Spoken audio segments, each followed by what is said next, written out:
Welcome, everyone. I'm Claire, and I'm here today as ISHKAR's new head of travel, joined by Michael Christopher Brown.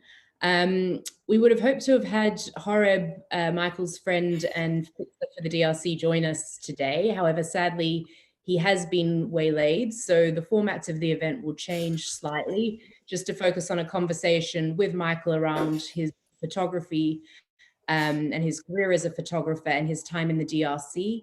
And we'll go from there. So for those of you who aren't familiar with ISHKAR, we're a social enterprise established in 2016 with the aim of creating market access for exceptional artisans and master craftsmen in regions that have been isolated from global markets.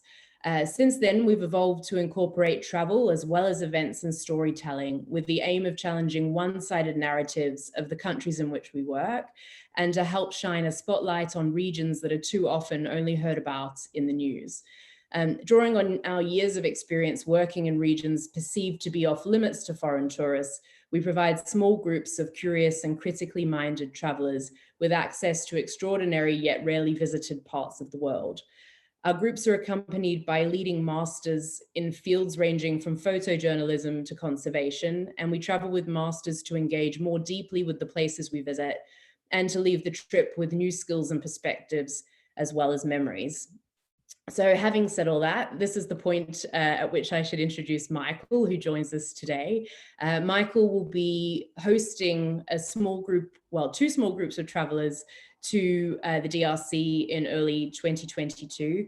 And he has a long-standing background in photojournalism as a former associate of Magnum Photos. And Michael has been a regular contributor to and subject of publications ranging from National Geographic to the New York Times and Time magazine. In addition to Michael's published works from within the DRC, he's also in the process of producing 3 books showing the DRC from different perspectives, a photojournal from a Congolese female commando killed in action in early 2014, a series of work by a Congolese studio and portrait photographer, as well as a collection of his own work from between 2012 to 2016. So Michael, perhaps I can start by asking what took you to the DRC initially over the course of your career, and also how you first crossed paths with Horeb, who will be joining you to host our travelers in the DRC next year. Sure. Thanks for that introduction. Hey, everybody. Nice to see you all here. Yeah, I'm super excited for this trip. We had an amazing time last year. It was so fun.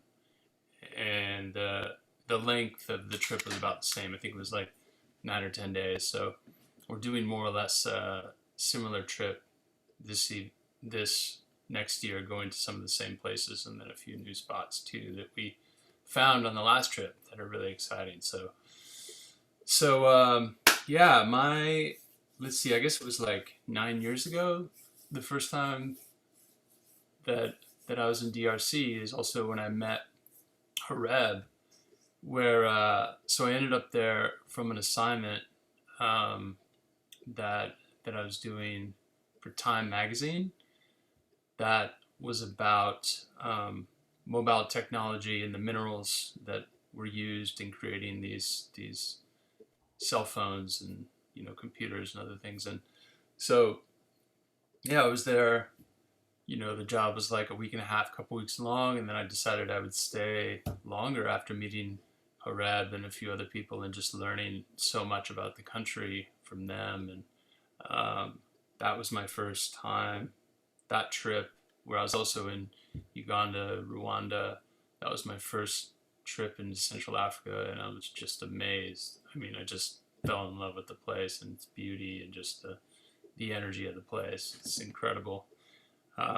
So yeah, I stayed on, and I stayed for I think it was like another month, and came back to New York where I was living at the time. And then I realized, wow, I want to go back to that place. I want to stay there longer. So I moved there within a couple months. That was before I had house and a baby and all these responsibilities that I have now. So yeah, I moved there, and I was living there for pretty much what was that, 20 12, yeah, kind of off and on, like over the next couple few years after that. And since then, I've tried to get there as much as I can. Um, and yeah, this last winter was great. I was there for like a month and a half. I actually had COVID while I was there, so I had to extend the trip a little bit. But yeah, I have like small community there and some really close friends, and it's just really an amazing place. I'm excited to share it with you guys, Cool. and also Um, you, Claire, too, because yeah, no, of course. you haven't you haven't gone to Congo yet, right? Or No, have you? no, I haven't. It's Yes. been a place I've been very interested in seeing for a very long time. And I've read a lot of books on it over the years, but obviously it's a very big country with a lot to see. And this trip will only be exploring a small part of it with North and South Kivu, but I'm very much looking forward to that.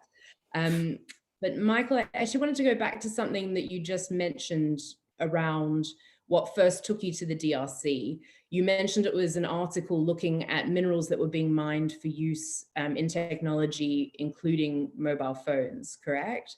Am I right in thinking that was also part of what led you to focus on mobile phone technology actually as a photographic technique in terms of putting together that story? Is that correct? So so kind of, I had been working with the iPhone already for a couple of years before I did that assignment. I started working with the iPhone in late 2009, I guess it was. Um, and then at that time I was living in China, so I was really using it a lot while working in China.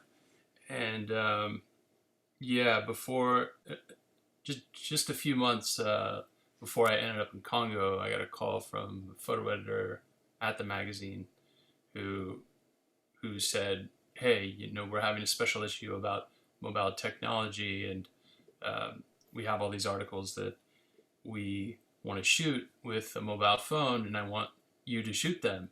You can photograph the whole issue if you want, or you can photograph a few stories." And I was like, "Wow, this is amazing! Great, okay."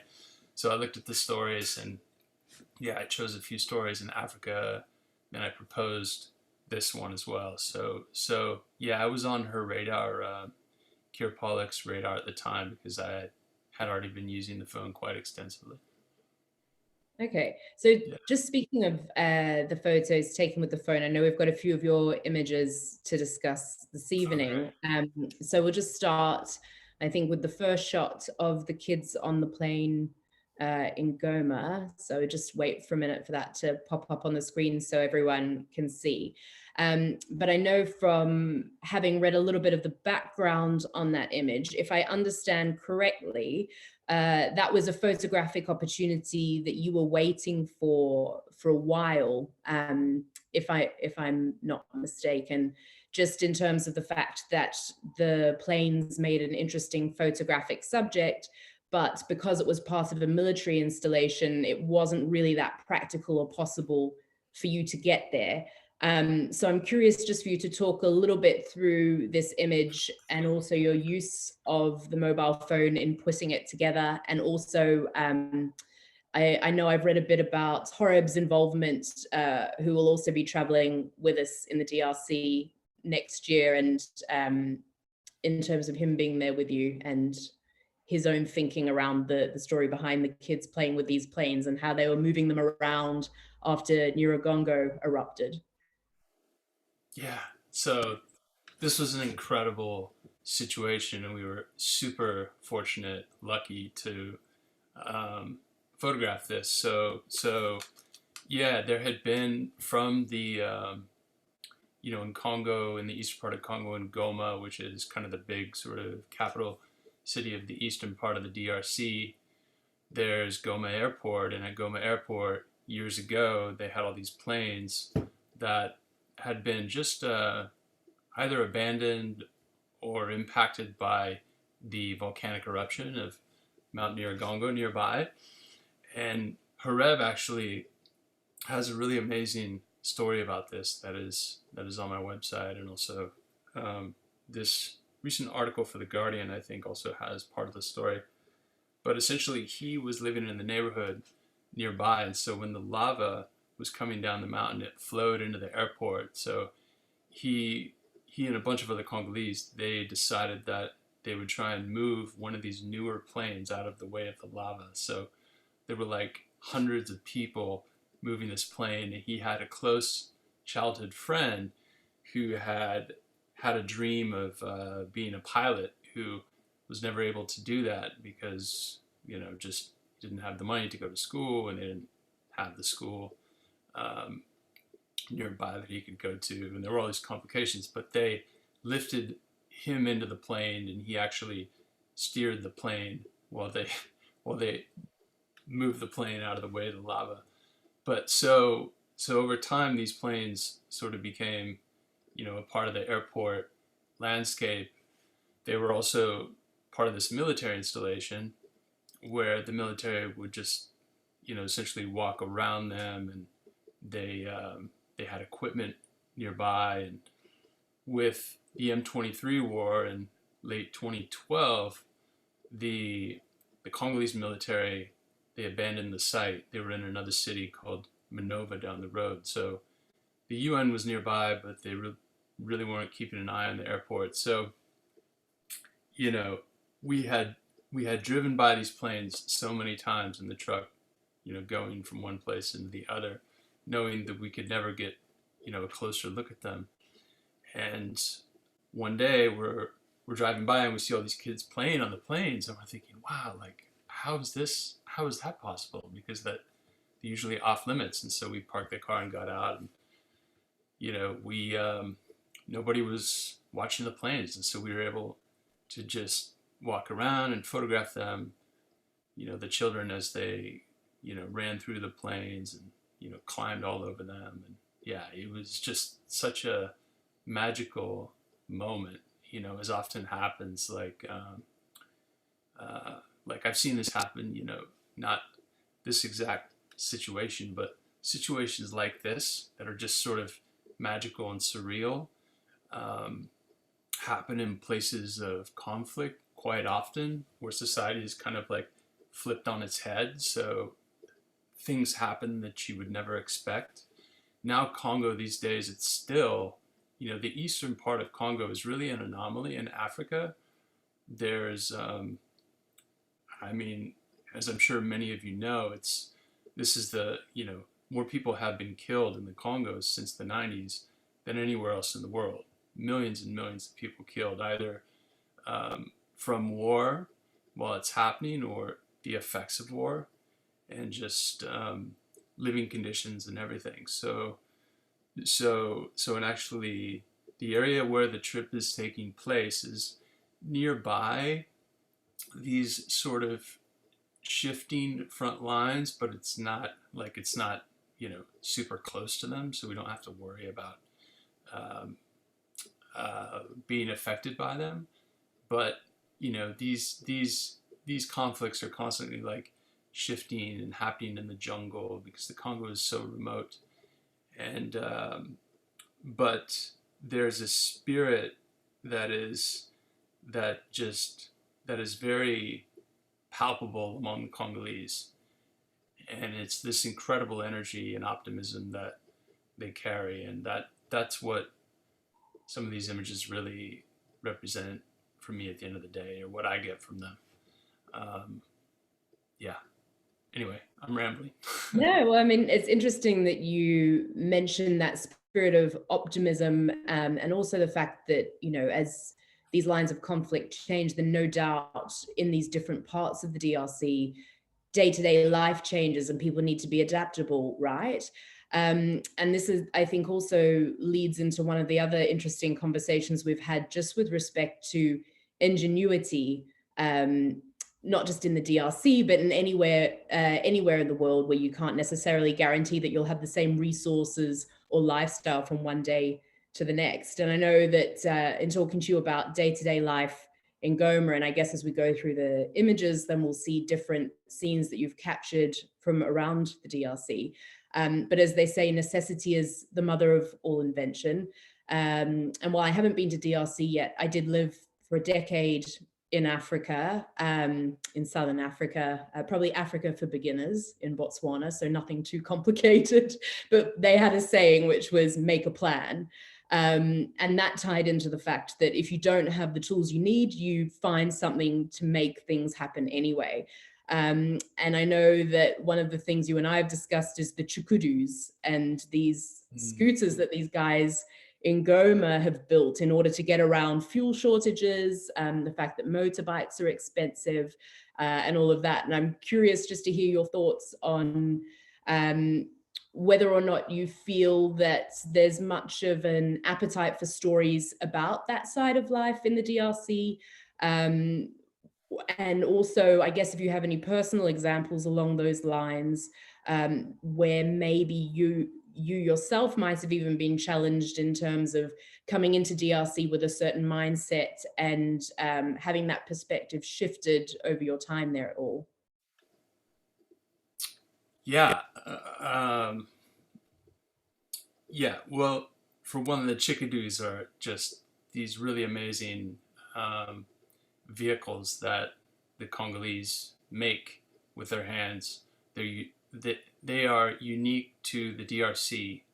I've never seen or heard of them in any other place unless it's someone coming in and buying one and bringing it home. They're made out of trees, and they're just sort of used to transport goods around the eastern Congo, primarily in the Kivu provinces. Yeah, I don't know if we have any photographs of them here in this collection, but sorry, I just had like a brain freeze there. But sorry, what was the second part of your question? Well, it was more just, Quickly. I guess the intention behind the question was more around the fact that, you know, coming from a background in photojournalism and having to produce certain stories, often I guess there's probably a bit of a pre-existing conception around the sort of story maybe a publication wants to tell in terms of what's popular versus the stories that you might have found worthwhile telling after being there that people may not have been as immediately aware of. So I suppose the Chikudu was an example of maybe like local innovation that people might not have expected or heard of much from DRC, but I was just wondering whether along those lines you had other stories or other experiences where your perspective of DRC was changed through your time there in terms of how you perceived it before you arrived and what sorts of stories you encountered through your time there and would want to tell more of through your photography. Yeah, certainly. I mean, the first time I was there, I had sort of prepared myself before going there by reading a bunch of news articles about the region, many of which were about either the mines, which is what I was going to photograph, or the war that, you know, the wars that have happened over the years and the effects on the people, et cetera, et cetera. So that was kind of my, you know, and also the other imagery that I had seen from the Congo. And of course, at the end of the day, I'm a white American guy who, you know, grew up in a farming community, mostly looking at like National Geographics and other kinds of books. So I certainly had, you know, a certain kind of perspective going into the place. And because I was at least initially working on a story about mining and its connection with the electronic products being produced and also conflict, there were much of what I was shooting in the first few years that I was there as a photographer was connected with those subjects, you know, in news. There was the ongoing war at the time. So a lot of the photography I made back in those days was filled with that kind of imagery. The past few trips that I've made have been mostly to collect work of local photographers and the workshops, and also to find other stories. My perception of the country has shifted over the years, and also like my role as a photographer, and like especially my role as a Westerner, as a white American photographer, and like um, what that means and why it's important. And so there are, the Congo, like most people in the Congo make $1 a day or less, and for those who join us on this trip, we'll see that every day. We'll see what that looks like. So that is very much a reality, but there is also um, this incredible culture of art and including music, fashion. Um, the younger Congolese are really into the new the new tech, and now they have internet. They have 4G, which is really fast now in Goma, and it's just really changing everything because it's bringing the world to their doorstep. And certainly, there's like here, for example, this is a photograph from the the the Ponzi Foundation, which was began by Mukwege, Dr. Mukwege, um, near the hospital in Bukavu in South Kivu, and these are women who were brought in from various villages around the Kivus, and so they can be reintegrated back into society. So one of the ways they do that is they hold these classes, which are um, sort of music, singing and dancing classes, where they bring in local women who who who are sort of non-traumatized women from the local community, from say women from schools and other locations who work with the traumatized women, mostly young women, some of them very, very young. And so they can essentially give them a renewed sense of confidence in themselves and also teach them skills. So, for example, these young women were also learning like how to sew and how to make jewelry, and so they were learning these practical skills. So when they went back into their villages, which was kind of the ultimate goal for many of these women, they were equipped with a skill that they could show people in the village, which would then give them a kind of power. Um, and so, yeah, there's just so many like incredibly beautiful stories happening there, happening alongside the stories that are not so beautiful, and um, and this is on Lake Kivu. These guys are swimming. But yeah, the Congo is it's a place of opposites. It's like incredibly beautiful. There's also incredibly horrific things that happen. One of my goals with this trip is to show people just what an incredible place it is, and to sort of question um, the the perspective and the sort of stigma that surrounds the place, because most of the time the kinds of articles we see about the Congo are not um, necessarily articles that are uplifting. Hmm. Um, Not that I believe the place needs like a rebranding. It is what it is, but the way that we show the place is extremely important. Hmm. Um, of Yeah, course. I So think I think just touching on that point, actually, when you say the way that we show the place is extremely important, I know that you've hinted in the past about how foreign photographers are perceived in the DRC. And you mentioned earlier that when you first got to the DRC, there was a lot of work you were doing around the mines, and some of these stories about exploitation and warfare.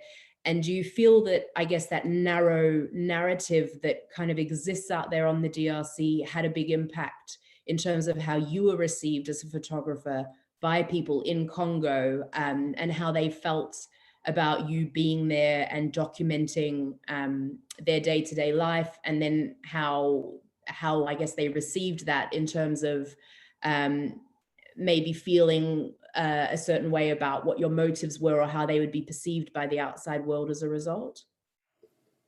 Yeah, I think that that perspective was there and it still is, but I think it, Congo, like it's only been 9 years since I began working there, but it's already changed significantly.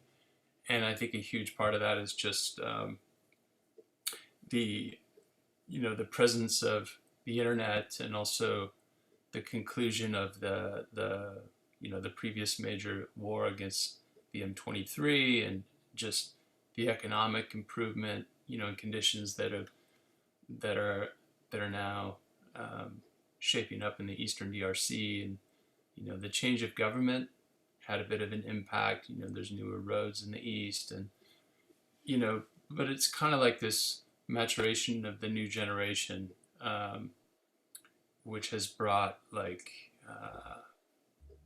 many good things, but it's created other things that are problematic. I don't know if that answers the question.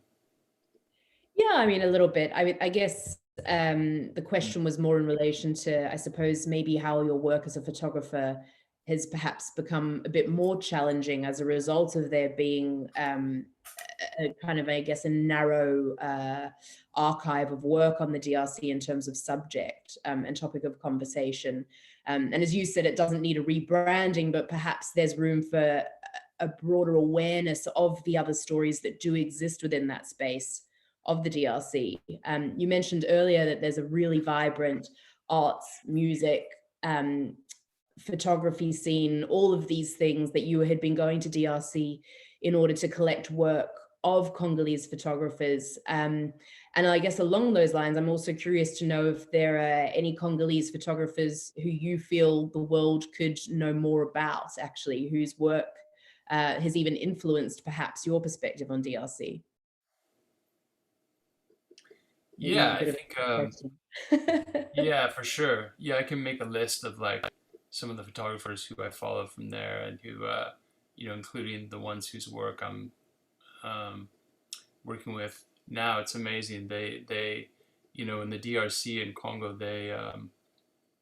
the photography there is like relatively new in a sense for the population at large. I mean, of course, photography has existed in the DRC as long as we've had it, really. But in the past, before the digital cameras, um, most of the people who were using cameras were professional photographers in the DRC, shooting film, and they were processing their film in Uganda. And the way that it would generally work is these guys would stand in front of the photo studios in Goma, and they would just wait for someone um, who needed images, whether it was for their wedding or a high school graduation or a funeral or whatever it was. And still now, you can find these guys. There's even more of these photographers now who stand outside and they literally have their cameras and they're ready.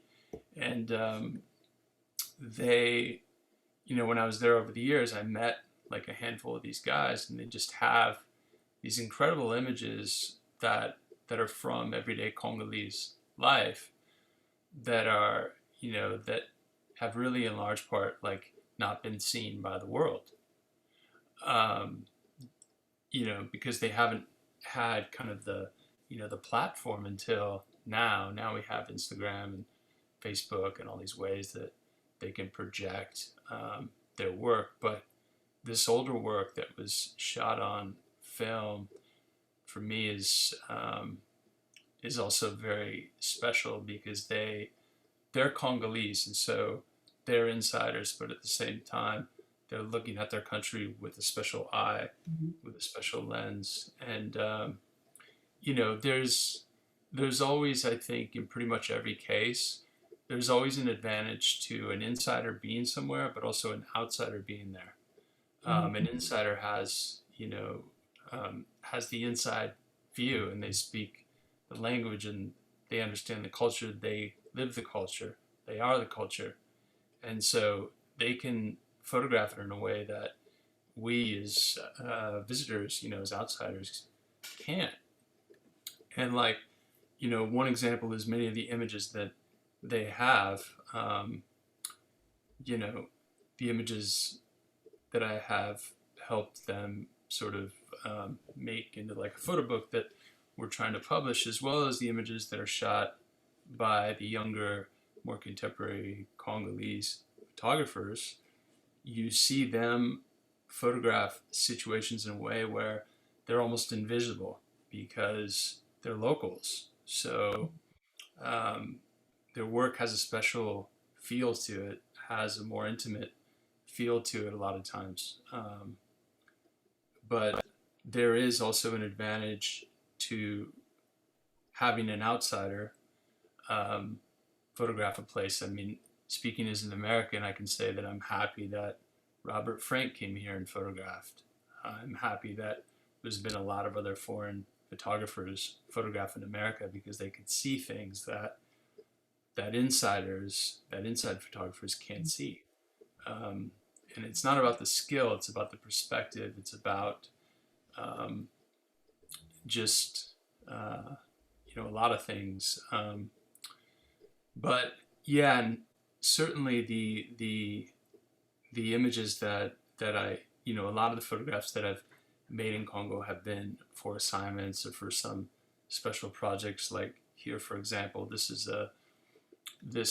was a trial for um, like a group of Congolese soldiers. I believe it was like how many hundreds of soldiers were essentially placed on trial for the rape of like many women in a town that where the soldiers were stationed. It's kind of a long story, but essentially, uh, rape in the Congo is a weapon of war, and it's extremely common.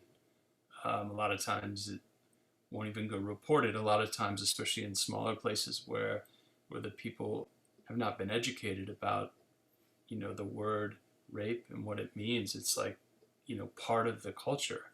Um, and here, for example, this was one of the first times, if not the first time, where the military was placed on trial for the rape of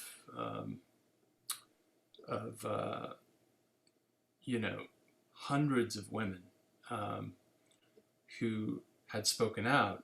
But the way that they did the trial was the women wore these robes and they came up and they spoke and they answered questions. And they even, in some cases, actually pointed to the soldier who had raped them. And this was a huge thing. And at the end of the day, like, I think it was like one soldier was prosecuted, which is complete BS, of course, but like it was at least something, and it was sponsored by the UN, and it was so it is important, like reporting on the things that are happening that we may take for granted, um, and yeah, it's always kind of it's a mixed bag, and I find that when I go back, I have to stay open to new possibilities, and new perspectives. And when I was there earlier this year after the workshop, I spent more time photographing at this place called Yole Africa, where they do dancing and singing, and they have all these activities for the youth for learning about the arts. And that place, has only existed for a handful of years, and but they're doing phenomenally well. So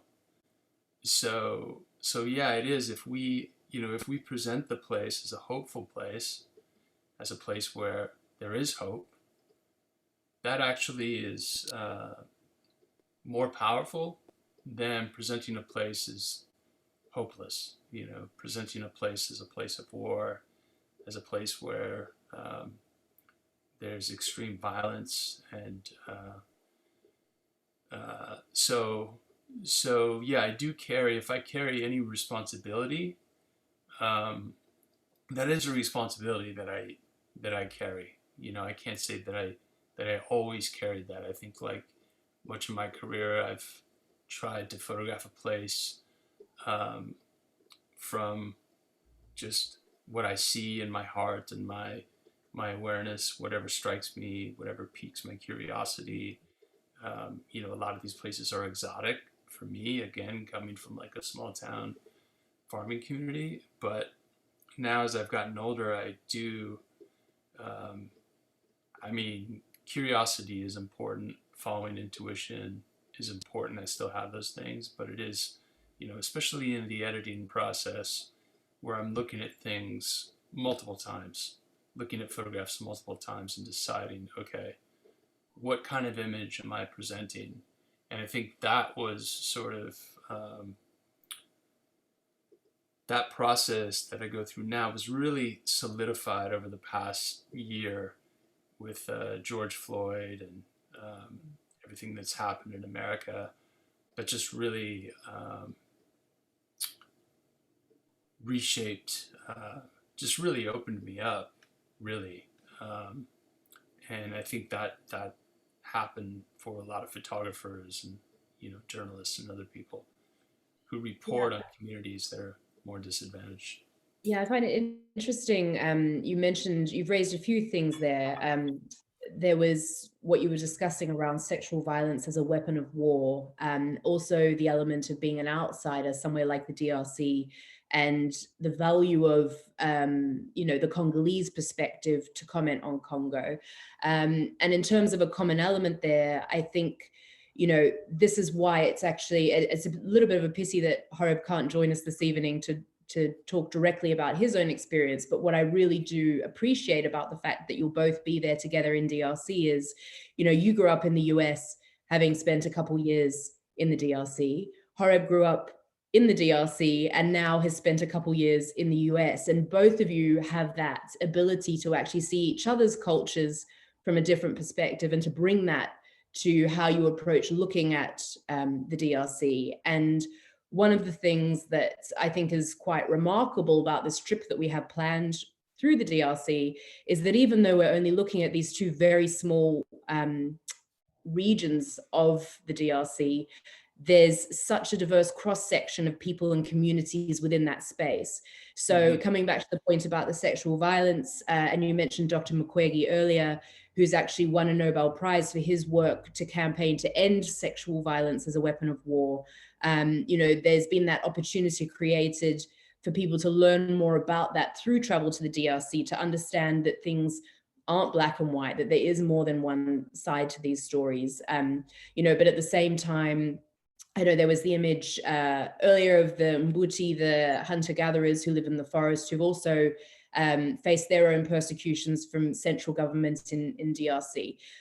Because also, as you mentioned, the outsider's perspective, there's such a thing as being a domestic foreigner too, isn't there? And I think Mm. in a country like the DRC, where, it's the largest country in sub-Saharan Africa, and there's a lot of diversity within that space. Its borders were drawn by colonizers. They aren't necessarily people who are linked by a common tribe, language, even geography.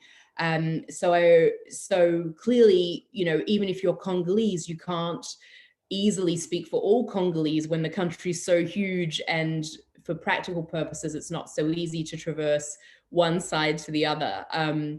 So just in terms of that diversity within the North and South Kivu regions, I wonder if you would be keen to discuss a little bit around maybe some of the different areas that you plan to travel through with Horeb, and some of the different insights you would hope people might get in terms of those different, I guess, parts of the community, from art, photography, culture, to even just different ways of life.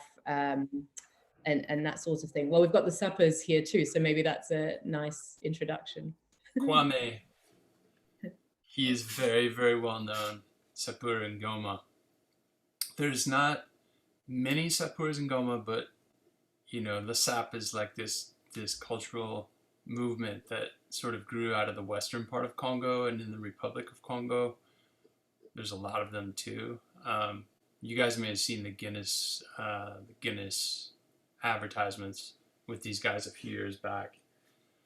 But it's just essentially, it's like these guys spend a lot of their money, in some cases all their money, on just really high end fashion, and it's important that you have the real, the real brands. And they just, I mean, in Kwame's case, like, we went to his home, as we'll do again if he's around, on the trip, where you see he just has all this clothing in his closet, all different kinds of clothing and outfits that he'll try on for us, and he'll just go on the street and just cruise around. Everyone knows him.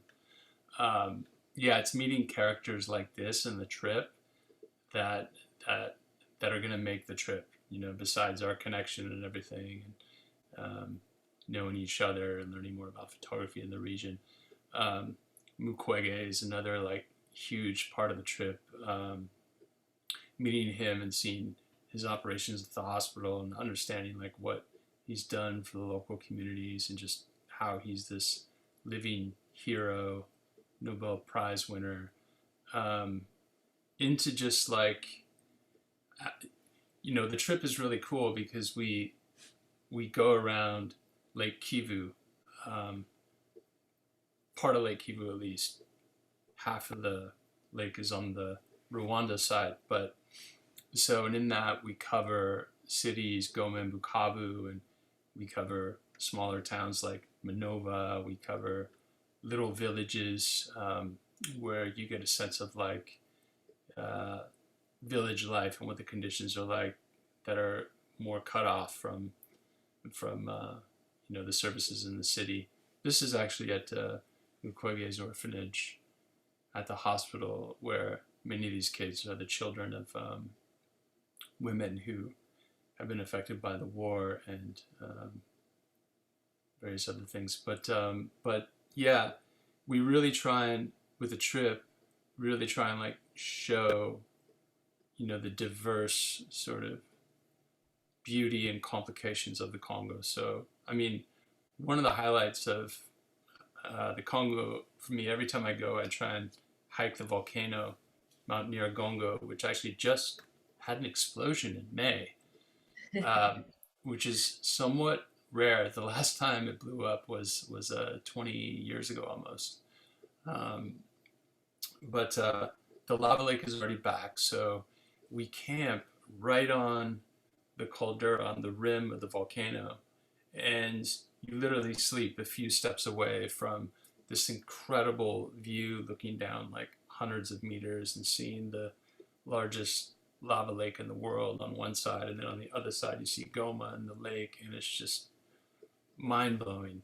And then we can, there's a point in the trip where you can go and see the mountain gorillas, and if you haven't seen the mountain gorillas, for me, like, seeing the mountain gorillas has been, the top 5 for sure, probably top 3 experiences of my life. I've gone to see them 3 times, and there's always kind of, everyone who's seen them is sort of like, they either loved it or they think, it wasn't so great. And I think a lot of it depends on, the conditions and how many gorillas they are and the mood of the gorillas and, what happens. But for me, it was just like so incredible because, like the chimps, they share like a lot of our characteristics, and just the way they live and their size and scale and the way they move around. And the first time I went to see them, there were a couple of young juvenile males who were wrestling. I thought that they were fighting, but they were wrestling, and while they were wrestling, they were literally pulling these little trees out of the ground and hitting each other with these trees. And I was just literally sitting there, probably 15 feet away, with a ranger beside me holding an AK-47. I quickly realized, though, it's like, the ranger is there, but at the end of the day, like, these gorillas can do anything they want. Like, they're so powerful, but they're when you visit them, you really, there's a whole process of going to visit with, the silverback, and I won't actually give it away, but you're completely safe going to see them because they they know they know the rangers, and so the rangers are like their friends, and so um, the poachers are like another story. But you know, from that into just going into like hair salons and meeting local like fashion models. On the last trip, we were hanging out with a few of the models that Horeb and I know in Goma, and going to the photo studio of a photographer, and so we could like photograph inside his studio and see his operations and what he's doing.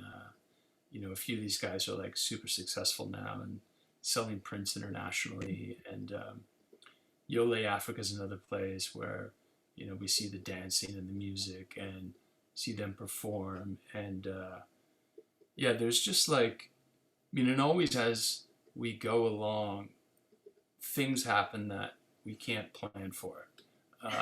Like even this, actually, the fishing, we had a plan of going out in these canoes and photographing the fishermen in the early morning. They have these really incredible boats that they build with their hands, and they have these these levers that kind of extend out and into the water with these nets that they drop way down like in the middle of the night and then pull them up in the morning. But we were driving by one of the locations where the boats are, and we saw like hundreds of people out here sorting through these nets, and it just allowed us to yeah, just it was kind of a surreal scene, because a lot of these guys, they seemed as if they were standing out in the water, like at first as we saw it from the road, because it was all these blue nets and things. But so yeah, it was kind of magical. And so we're there's constantly things like happening in the cities, that we can't predict, and that we can just really get into fairly quickly, because Horeb and his friends and the guys he works with sort of know a lot of people, and at the end of the day, of course, have operated as fixers for many years. And so they Congo is a place where generally, if you're walking around by yourself holding a camera, you're going to have problems if you want to photograph as soon as you pull the camera out. But with these guys, they really help kind of smooth everything out, and so we're allowed to photograph freely, which is huge, and it's a really special opportunity. So Yeah, well, as you say, it's not about what you know, but who you know often, and adapting to the pace of life locally. Because if you try to force it, you might go a little bit insane. But luckily, we'll be traveling in the company with Horeb and yourself, who know exactly how to adapt with things and take the opportunities as they come spontaneously to interact with people and to make the most of the moment. And I think that's something to really appreciate actually about the pace of life in a place like that, is you can't predict what's going to happen, but if you're open to rolling with it, then really some incredibly extraordinary things can occur. And you mentioned a lot just in terms of the intersection of wildlife, different cultures, creative spaces, colorful personalities, and all of these are things that we hope to really be able to get people to experience and explore with us going to DRC. Though I think we're now on your last image, Michael, and it's a good opportunity for us to perhaps leave a little bit of space for Q&A in case anyone wants to ask you some more about your photography and the upcoming trip to the DRC. We'll make sure that any information in terms of the link to the website with further details on the trip is linked in this chat. And that also, if you would like to book a consultation to talk more about the trip and what is involved, that you can reach out and get in touch. But yeah, I'd like to, Michael, if that's fine with you, I'd like to give anyone joining us today an opportunity to ask you some questions if they would like to do so. yeah, that sounds great. Have you mentioned anything about this? Well, I guess it really hasn't been planned, but we had this idea of the chickadee race. Yeah, so, okay, well, it hasn't been planned, but I think we can Yeah, I We think don't have to talk about it exactly. though. I'm just No, no, no, curious. no. I think it's a great idea. So coming back to the chickadees, and actually, yeah, if you put it into YouTube for anyone who's watching, there's two different ways you can spell it. I'm going to type it into the chat, just so that you guys can get a visual of what I'm talking about. So it's these wooden scooters that these guys in Goma are building in order to transport goods and whatnot. And Michael and Horeb and I were chatting about the fact that, how much does it cost to produce a chukudu, and could we actually create the possibility of people seeing how these chukudus are built and put together, and maybe even like purchase a chukudu at the end, and encourage a few people from the community around Goma to come together and put on a bit of a race with their chukudus, and the winner can take home the chukudu that we've kind of purchased through the group that travel with us to Goma. So Horeb, being a Goma local as he is, he's got all of his connections, and he was already getting very excited about the idea of setting up on the local football field outside Goma, where he's going to organize it all and getting things to come together during the trip. So if any of you don't think it's that exciting, you just need to put it into YouTube. I guarantee you'll be impressed and you'll be very keen to try it out. And it's even to the point, actually, that I believe the Chukudu has kind of gone beyond DRC's borders. I see that there have been similar scooters produced in places like Southeast Asia and whatnot, even Oh, though it really? started. Yeah, well, I don't know. I need to do a bit more research, but it seems like there are these really ornately carved ones, I think, being raced in the Philippines. But the concept all comes from the DRC, if I'm not mistaken. And there's actually a statue in the center of Goma, isn't there, with a big chukudu in the center of a main traffic circle. So yeah, so just another invite for anyone to ask questions if you would like to. Otherwise, Michael and I will be happy to talk about chukudus for the next couple of minutes, I'm There are a sure. few different places in Goma too where you can buy these miniature versions, but you Yeah. can buy like a full sized one too for like $150, but then shipping it home would likely be much more expensive than that. Yeah, yeah. And these guys are even putting like rubber around the wheels on their chukudus.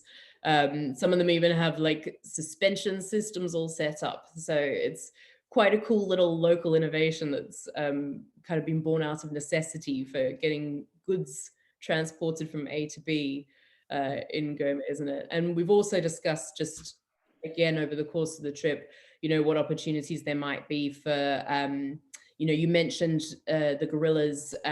So we're looking at including the Kahuzi-Biega National Park, which would be an optional extra. However, yeah, that option is there, but it also doesn't have to be taken. There's also the possibility of visiting the Luiro Primate Rehabilitation Center, where these guys have been basically taking care of chimps that have been orphaned as a result of, so sadly, for poachers to get baby chimps and to sell them as pets or for entertainment, more often than not, they have to actually kill the mother, because otherwise she's not going to let her babies go. So this center has actually been taking these orphan chimps who have been rescued from these, pet or zoo type situations, and giving them the closest thing possible to a wild life, actually.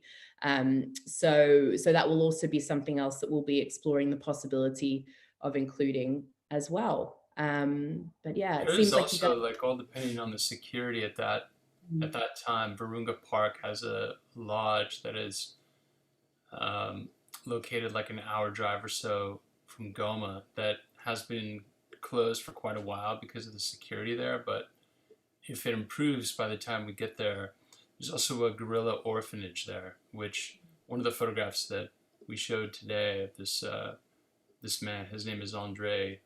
He watches over the orphans had a gorilla orphan on his back. If it's open, it's really cool because he watches over I don't know how many gorilla orphans there, um, which is a really special thing to see. He's actually he's really well known at this point. I think he was in the film Virunga. And Yeah. he's been in other news articles and things. Yeah, if you guys haven't seen the film Virunga, it's great. Um, there's another film as well, but I we have those in the resources maybe. Um, one that my former roommate made. It's called This is Congo, which is a good kind of historical overview and also contemporary Congo overview. Hey Glenn, I see Glenn in the chat. Yeah. Yeah. Cool. Cheers, All man. right. Thanks for joining. Yeah. Well, I think now's about a handy time to wrap up for our 1 hour chat today. It's Sounds actually good. gone quite quickly. But yeah, for any of you who are keen to join Michael and myself in the DRC together with Horeb, we promise he is real. He does exist. He's not an imaginary friend. So he'll be there in the DRC, making all the magic happen behind the scenes. And also I think what's great about the fact that Horeb can join Michael, as well as you mentioned before, is to provide that insight in terms of the fact that he is Congolese. He has a lot of experience in terms of working within the Congo, reporting on different stories as well, and working together with you. And I know that you both have a really good working relationship. So I'm sure you'll also enjoy having that opportunity to technically be working, but actually showing people what it is that you love about North and South Kivu. So we'll be looking forward to getting out there with you. Yeah. Yeah, Horeb was actually like a reporter for the UN for like a number of years. He would like helicopter, into various locations around remote Congo. And so we were working, in the first years, especially that I was working with him, we would always be in villages and people would say, "Oh, you're Horeb Bulambo, I saw you on TV." Whatever. So he's a very well known guy inside that region, especially. So, yeah. Yeah, I'm sure. Cool. Well, thanks Thanks, everyone for everybody. joining us today. And thank you, Michael, as well. Yeah, no, it's my honor. I'm excited for this Yeah. trip. Yeah, me too. Well, cheers. Okay. Well, we'll sign off. Thank you, ISHKAR. Thank you, everyone, for coming.